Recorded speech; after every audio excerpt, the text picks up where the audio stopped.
Congress party को जनता ने बार बार नकारा है, लेकिन इसके बावजूद भी कांग्रेस पार्टी तुष्टीकरण की राजनीति से बरआमदा है और तुष्टीकरण की राजनीति से बाज नहीं आ रही है।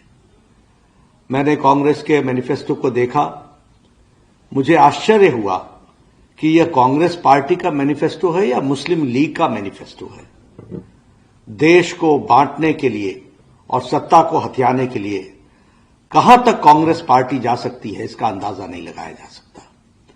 जिस मुस्लिम लीग ने 1929 में धर्म के आधार पर आरक्षण की बात कही थी, आज उसी बात को कांग्रेस पार्टी दोहरा रही है। यानी सत्ता की लोलुपता में, सत्ता के लालच में देश को कहां पहुंचाएगी कांग्रेस पार्टी, इसका अंदाजा लगाना भी मुश्किल है। आज माइनॉरिटी के लिए जिस तरीके से धर्म के आधार पर आरक्षण की बात हो रही है और जो 50% से अधिक आरक्षण की बात है, वो किसके लिए आरक्षण करने की बात कर रही है, कांग्रेस पार्टी को यह स्पष्ट करना पड़ेगा।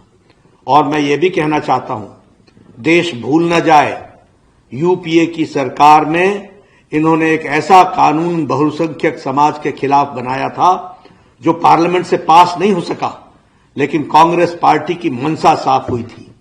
ये मेजॉरिटिज्म के खिलाफ जिस तरीके की रणनीति और राजनीति कर रहे हैं और तुष्टीकरण की राजनीति कर रहे हैं, देश ने इनको माफ नहीं किया है और आगे भी माफ नहीं करेगी। ये चाहते हैं कि देश फट जाए, लेकिन इनकी सत्ता की भूख समाप्त न हो।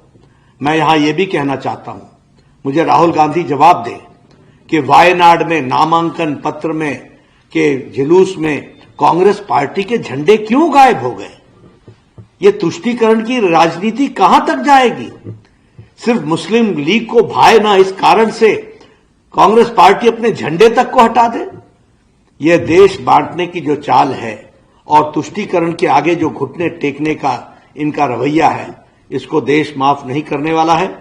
कांग्रेस को अपने घोषणा पत्र के अंदर जिस तरीके से तुष्टीकरण के बारे में उन्होंने कहा है और जिस तरीके से उन्होंने आरक्षण के बारे में कहा है, उसका स्पष्टीकरण देना पड़ेगा।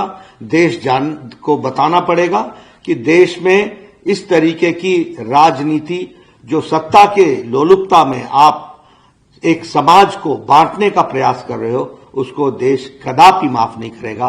कांग्रेस को उसका जवाब देना पड़ेगा।